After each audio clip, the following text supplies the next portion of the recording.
हरे कृष्णा। जय भोलेनाथ। आप सभी का दिन शुभ और मंगलमयी हो।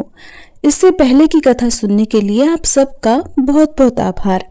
आज सुनिए फाल्गुन मास महात्म्य में आगे का वृतांत। ये सारी कथाएं मार्कंडेय जी धर्मराज युधिष्ठिर को सुना रहे हैं। तो पहले आपको ये जानना जरूरी है कि मार्कंडेय जी कौन है।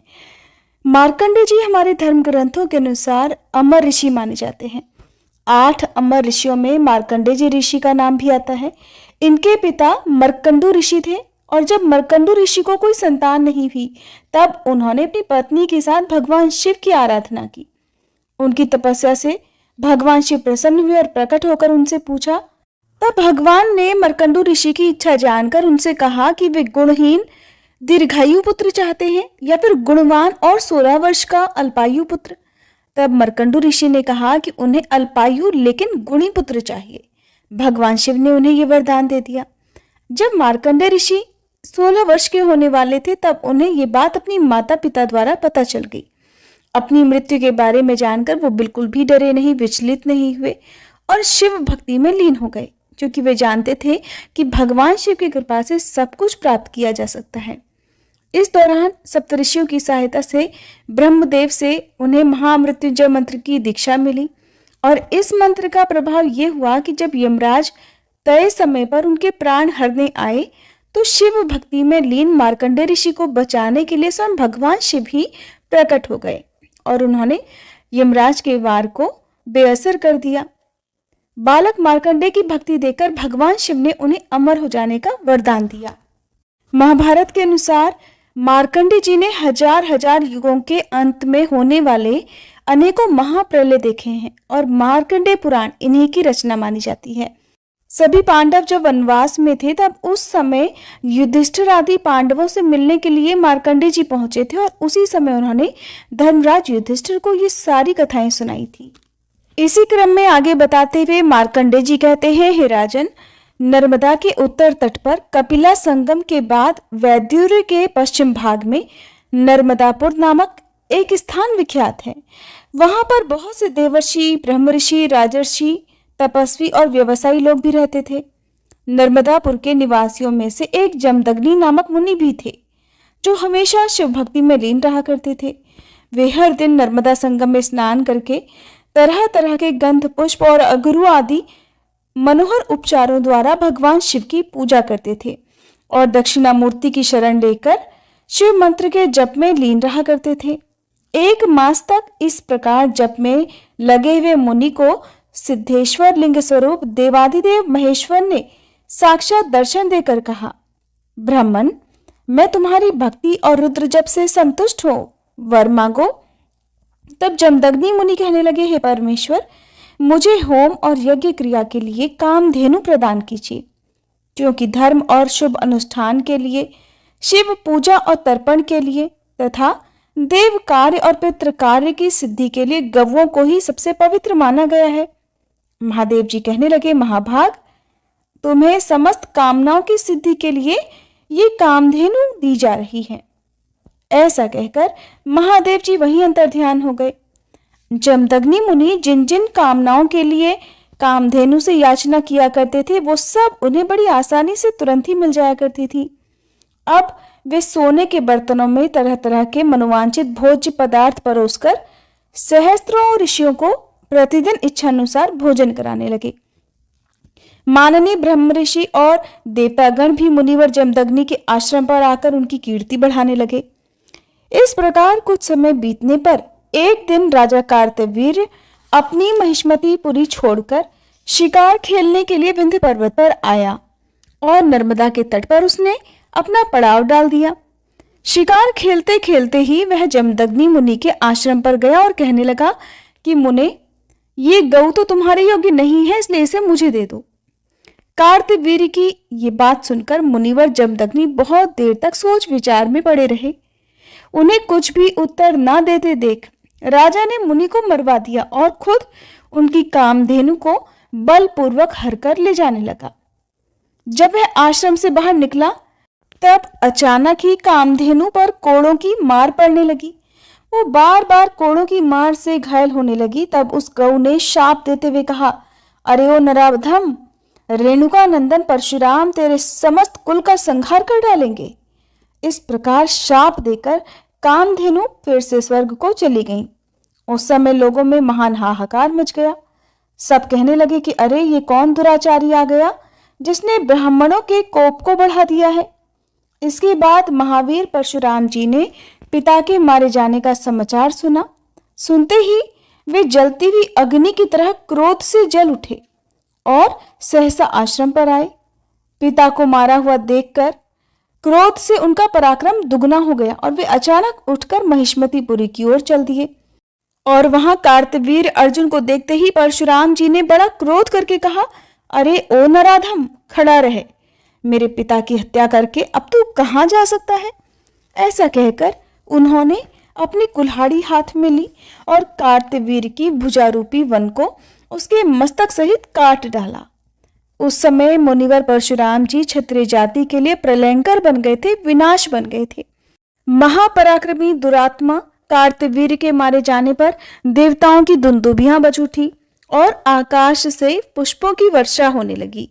कार्तवीर के प्रति क्रोध होने से परशुराम जी ने पूरी पृथ्वी को क्षत्रियों से रहित कर दिया और इस प्रकार अपनी प्रतिज्ञा पूरी करके वे पिता के आश्रम पर वापस लौट आए। माता और अन्य मुनीश्वरों को नमस्कार करके उन्होंने विधि पूर्वक परशुरामेश्वर महादेव जी की स्थापना की। उसके पास ही विशोका, एरंडिका और पावनी नाम वाली 3 शिलाएं हैं। उन्हीं पर परशुराम जी ने पिता की मरणोत्तर कालीन श्राद्ध आदि क्रियाएं संपन्न की। उस स्थान पर एक कपिल वर्ण की शिला है जो देवद्रोणी के नाम से जानी जाती है। वहां पिंडदान करने से पितर स्वर्ग में चले जाते हैं। हे राजन, इस प्रकार मैंने तुम्हें नर्मदापुर का महात्म्य सुनाया है। इसके श्रवण और कीर्तन से देवलोक में देवत्व की प्राप्ति होती है। मार्कंडेय जी आगे कहते हैं कि राजन, जहां पर बृहति और नर्मदा जी का संगम हुआ है वहां एक निषाद हर दिन भगवान त्रिलोचन का पूजन किया करता था। एक दिन व्यतिपात और संक्रांति का योग होने पर उसने फूल लेकर शिव मंदिर में प्रवेश किया। वहां जाकर उसने देखा कि भगवान का तीसरा नेत्र तो है ही नहीं।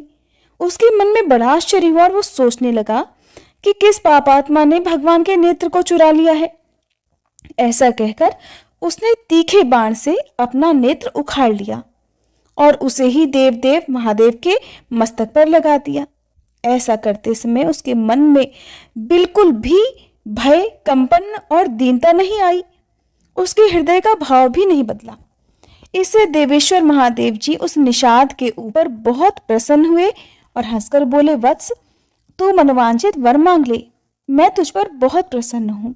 भगवान शिव की कृपा से निषाद की बुद्धि निर्मल हो गई और वह उन्हें साष्टांग प्रणाम करके कहने लगा, देवेश्वर, ये सभी निषाद अपने मृग, पशु, पक्षी, अपने पुत्र, स्त्री आदि परिवार के साथ आपकी कृपा से आपके ही लोक में चले जाएं। अन्य जितने भी पाप योनि हो उनकी भी ऐसी ही गति हो, बस यही मेरी इच्छा है। सुनकर महादेव जी बोले, भक्त, मेरी कृपा से तुम सभी कामनाओं को प्राप्त करोगे। ऐसा कहकर भगवान शिव वहीं अंतर्ध्यान हो गए। इसके बाद सेवकों सहित वह निषाद इस तीर्थ के प्रभाव से शिवजी के धाम में चला गया। राजन, ये तुमको शिवनेत्र कुंड का महात्म्य मैंने बताया है। सैकड़ों पाप योनि मनुष्य नर्मदा और शिवजी के संयोग रूप उस तीर्थ में परम सिद्धि को प्राप्त हुए हैं। जो वहां स्वतंत्र या परतंत्र होकर अपने प्राणों का त्याग करता है वह सहस्त्रों वर्षों तक उमा महेश्वर के धाम में निवास करता है। इस प्रसंग को सुनने और कहने से भी मनुष्य भव बंधन से मुक्त हो जाता है। नर्मदा के उत्तर तट पर एक परम उत्तम तीर्थ और है जो सब सिद्धियों को देने वाला है। उसे जनक तीर्थ कहते हैं। स्वारोचिष मनवंतर आने पर त्रेता युग में राजा जनक अपने उपरोहित ब्रह्मवेत्ताओं में श्रेष्ठ ब्रह्म ऋषि यज्ञवल्क्य को साथ लेकर अनेक मुनि वृंदों से सेवित कश्यप जी के पवित्र आश्रम में गए। उनके साथ यज्ञ कराने वाले ऋत्विज और यज्ञ का सामान भी था। इसके बाद वहां यज्ञों में उत्तम लक्ष्यमेध यज्ञ आरंभ हुआ। इंद्र आदि श्रेष्ठ देवताओं ने स्वयं आकर यज्ञ भाग ग्रहण किया। इसके बाद यज्ञ पूरा हुआ। राजा नर्मदा में यज्ञांत स्नान करके पुत्र और पत्नी के साथ सुशोभित हुए। फिर शिवजी और विष्णु जी का पूजन करके उनके वरदान के प्रभाव से वे दिव्य विमान पर आरूढ़ होकर दिव्य लोक में जाते हुए देखे गए। मार्ग में उन्हें देखकर धर्मराज उठकर खड़े हो गए और अर्घ्य पाद्य आदि लेकर पैदल ही उनके विमान के आगे आ गए। पास आने पर उन्होंने हाथ जोड़कर कहा, महाराज, आपने तपस्या, ध्यान योग, दान और देव पूजन आदि के द्वारा शिवजी और नर्मदा जी के प्रसाद से संपूर्ण दिव्य लोकों पर विजय पाई है। ये सुनकर राजा जनक ने यशस्वी धर्मराज से कहा, प्रभु, सर्वत्र अपनी प्रभा फैलाने वाले भगवान सूर्य जिस प्रकार जीवों के आराध्य देव हैं, वैसे ही आपकी भी मूर्ति है। श्री ब्रह्मा, विष्णु और शिव जी ये जीवों के समस्त कर्मों के साक्षी हैं। इस प्रकार जनक और धर्मराज जी में धर्माधर्म विचार पूर्वक संवाद चल रहा था।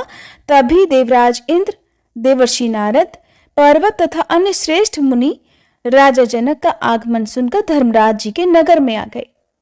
धर्मराज जी ने उन सब का यथायोग्य अलग अलग पूजन किया और वे सब लोग यथायोग्य आसन पर विराजमान हो गए।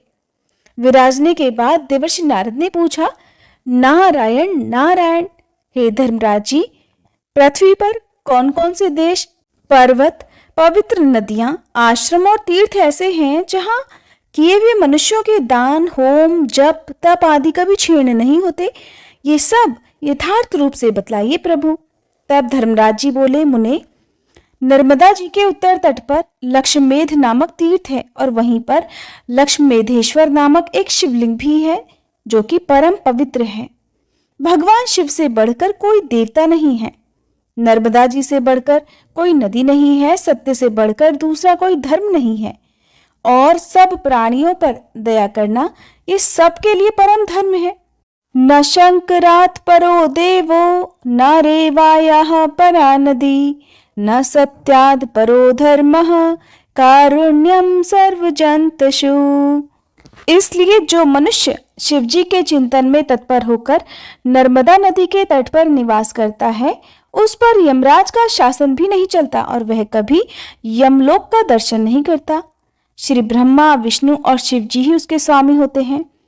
धर्मराज जी के कहे हुए इस धर्माख्यान को सुनकर देवर्षि नारद आदि महर्षि बड़े प्रसन्न हुए।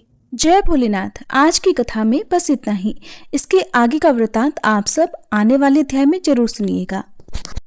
तो आइए दोस्तों, अब हम सीता नितनेम की कहानी सुनते हैं, जिसे सीता माता कहती थी और प्रभु श्री राम सुना करते थे।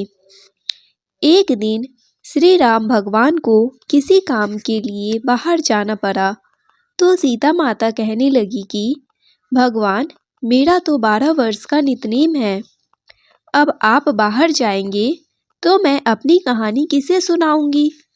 तब श्री राम ने कहा कि सीते, आप कुएं की पाल पर जाकर बैठ जाना और वहाँ पर जो भी औरतें पानी भरने आएंगी उन्हें अपनी कहानी सुना दिया करना।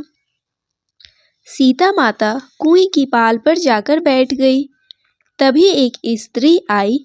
उसने रेशम की जड़ी की साड़ी पहन रखी थी और सोने का घड़ा ले रखा था। सीता माता उसे देखकर कहने लगी, बहन, मेरा 12 वर्ष का नितनेम सुन लो। पर वह स्त्री बोली कि मैं तुम्हारा नितनेम सुनूंगी तो मुझे तो घर जाने में देर हो जाएगी और मेरी सासू मुझसे झगड़ा करेगी। इसलिए उसने कहानी नहीं सुनी और अपने घर चली गई। लेकिन उसके घर जाते ही उसकी रेशम जड़ी की साड़ी फट गई। सोने का घड़ा मिट्टी के घड़े में बदल गया। सासू ने देखा तो पूछा, अरे बहू, यह किसका दोष लेकर अपने सिर आ गई है। बहू बोली, माँ जी, कुएं पर एक औरत बैठी थी। उसने अपनी कहानी सुनने के लिए कहा, लेकिन मैंने नहीं सुनी। शायद उसी का यह फल मुझे मिला है। बहू की बात सुनकर अगले दिन वही साड़ी और वही घड़ा लेकर सास कुएं की पाल पर गई। सास को वहीं पर सीता माता बैठी मिली तो माता सीता ने कहा, बहन, मेरी कहानी सुन लीजिए। सासू बोली, एक बार छोड़, मैं तो 4 बार कहानी सुन लूंगी। तब सीता माता बोली, राम आए, लक्ष्मण आए, देश के पुजारी आए, नित नीम का नीम लाए। आओ राम, बैठो राम, तभी रसोई जीमो राम। माखन मिश्री खाओ राम, दूध बतासा पियो राम। सुत के पल का मोठो राम, साल दुसाला पोठो राम, साल दुसाला ओढ़ो राम। जब बोलू राम ही राम, राम सवारे सबके काम। खाली घर भंडार भरेंगे, सबका बेड़ा पार करेंगे। बोलो श्री राम, जय राम, जय जय राम। सासू बोली, बहन कहानी तो बहुत अच्छी लगी। फिर कहानी सुनकर सासू घर चली गई और उसकी साड़ी फिर से रेशम जरी की बन गई। मिट्टी का घड़ा फिर वापस से सोने के घड़े में बदल गया। बहू ने देखा तो कहने लगी, सासू माँ, आपने यह सब कैसे किया? सासू बोली, बहू तू दोष लगाकर आई थी और मैं अब दोष उतार कर आ रही हूँ। बहू ने पूछा कि माँ जी, वह कुएं वाली स्त्री कौन है? सासू ने बताया कि वह तो सीता माता थी। वह पुराने से नया कर देती है, खाली घर में भंडार भर देती है। वह लक्ष्मी जी का वास घर में कर देती है और मनुष्य की जो भी इच्छा हो उसे पूर्ण कर देती है। बहू बोली, माँ जी, फिर तो ऐसी कहानी मुझे भी सुना दो। सासू बोली कि ठीक है, तुम भी सुनो। फिर सास ने कहानी शुरू की। राम आए, लक्ष्मण आए, देश के पुजारी आए, नित नीम का नीम लाए। आओ राम, बैठो राम, तभी रसोई जीमो राम। माखन मिश्री खाओ राम, दूध बतासा पियो राम। सुत के पल का मोठो राम, साल दुसाला पोठो राम, साल दुसाला ओढ़ो राम। जब बोलू राम ही राम, राम सवारे सबके काम। खाली घर भंडार भरेंगे, सबका बेड़ा पार करेंगे। बोलो श्री राम, जय राम, जय जय राम। कहानी सुनकर बहू बोली, माँ जी, कहानी तो बहुत अच्छी है। सासू ने कहा, ठीक है, अब से हम इस कहानी को रोज किया करेंगे। अब सास बहू रोज सवेरे उठती, नहाती धोती और पूजा करने के बाद नितनेम की सीता माता की कहानी कहती। एक दिन की बात है, उनके यहाँ पड़ोस की एक औरत आई और बोली कि बहन, जरा सी आँच तो देना। तो वह बहू बोली कि आँच तो अभी हमने जलाई नहीं है। पड़ोसन बोली, तो फिर तुम सुबह 4 बजे से उठकर क्या कर रही हो?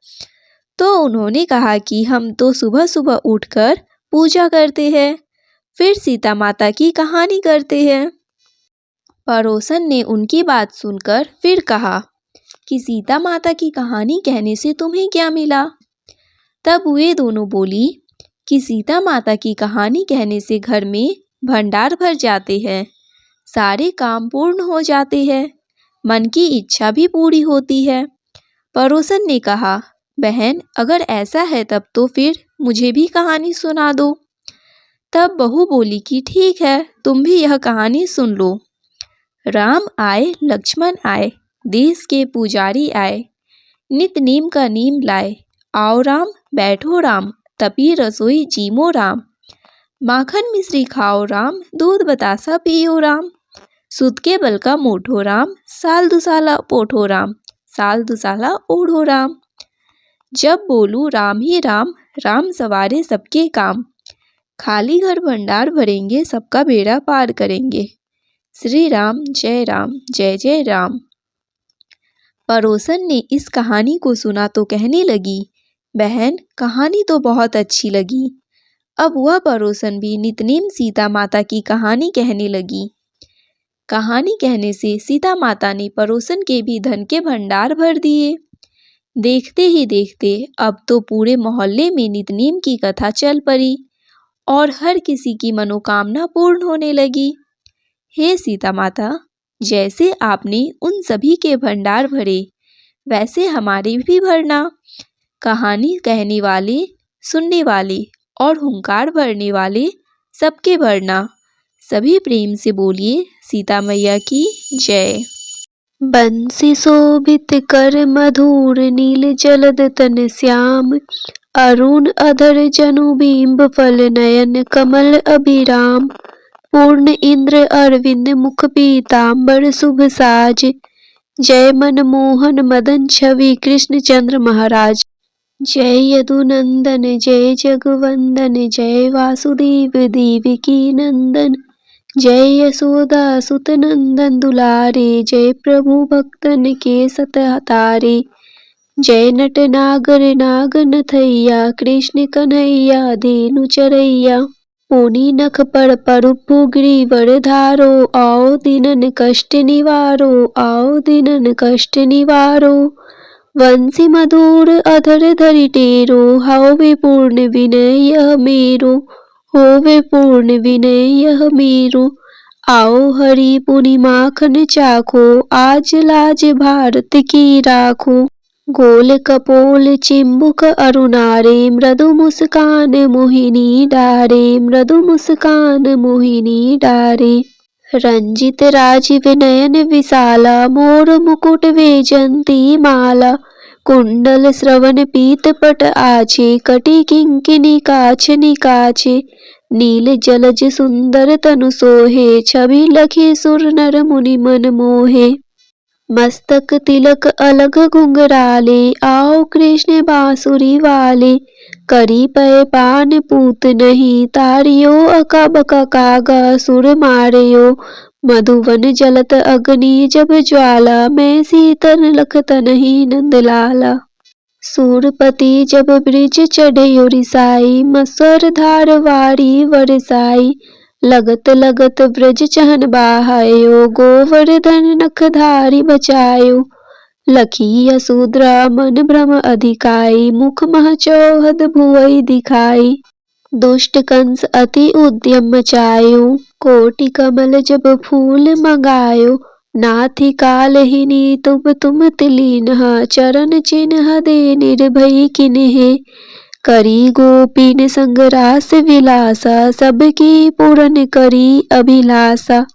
कीतिक महा असुर संहारयो, कंस ही केस पकड़ी दे मारयो, मात पिता की बंदई छुड़ाई, उग्रसेन कह राज दिलाई, वहीं से मृतक छयो सुत लायो, मातु देव की शोक मिटायो, भौमासुर मुर दैत्य संहारी, लाए शत दस सहस कुमारी, देवी मही तृण चीर संहारा, जरा सिंधु राक्षस कह मारा, असुर बकासुर आर्दिक मारियो, भक्तन के तब कष्ट निवारियो, दीन सुदामा के दुख डारियो, तंदुल तीन मुठ मुख डारियो, प्रेम के साग विंदुर घर मांगे, दुर्योधन के मेवा त्यागे, लखी प्रेम की महिमा भारी, ऐसे श्याम दिन हितकारी, भारत के पारथ रथ हाके, लिए चक्र कर नहीं बल थाके,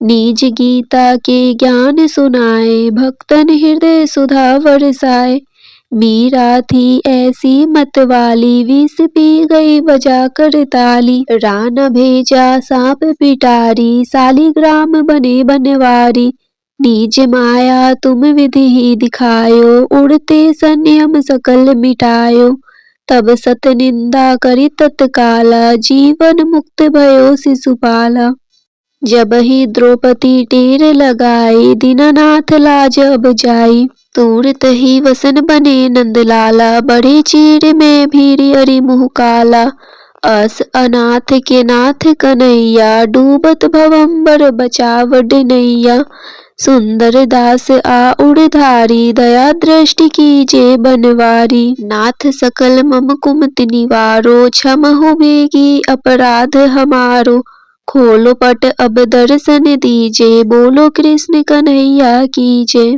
यह चालीसा कृष्ण का पाठ करे उड़धारी, अष्ट सिद्धि नवनिधि फल लहे पदारथ चारी। इति श्री कृष्ण चालीसा संपूर्ण। श्री तुलसी चालीसा पाठ। जय जय तुलसी माता सब जग की सुखदाता, विष्णु प्रिय भवानी पूजत हरि हर ज्ञानी। नमो नमो तुलसी महारानी, नमो नमो तुलसी महारानी, पाप नाशिनी पुण्य प्रदानी, सब जग की हो सुखदानी, नमो नमो तुलसी महारानी। सब जग की हो सुखदानी, सब जग की हो सुखदानी। जय तुलसी जग की सुखदानी, जय तुलसी जग की सुखदानी। पाप नाशिनी पुण्य प्रदानी, सब जग की हो सुखदानी। पाप नाशिनी पुण्य प्रदानी, सब जग की हो सुखदानी, सब जग की हो सुखदानी। नर नारी जो तुलसी ध्यावे, सब सुख संपत्ति पूर्ण पावे। लक्ष्मी रूप धरो तुम माता, विष्णु प्रिय भव भव दाता। घर में तुलसी रहे निरंतर, होए न दरिद्रता का अंतर। कृपा दृष्टि जब तुम कर देवी, सब विपदा पल में हर लेती। तुलसी पूजन जो नर नारी, करे सदा सुख संपत्ति भारी। कष्ट न आवे रोग न बाधा, सदा रहे सुख सौख्य साधा। तुलसी माता की महिमा न्यारी, महिमा गावे वेद पुरानी। राम नाम को करे प्रचार, भक्तन को दे भव से पार। जो कोई तुलसी चालीसा गावे, भक्ति भाव से शीस नवावे। उसके घर सुख शांति आवे, कृपा तुम्हारी सदा लहावे। तुलसी माता की सदा करो वंदना, शीस नवाए। तुलसी माता की सदा करो वंदना, शीस नवाए। कृपा दृष्टि मुझ पर रहे, संकट दूर भगाए। कृपा दृष्टि मुझ पर रहे, संकट दूर भगाए।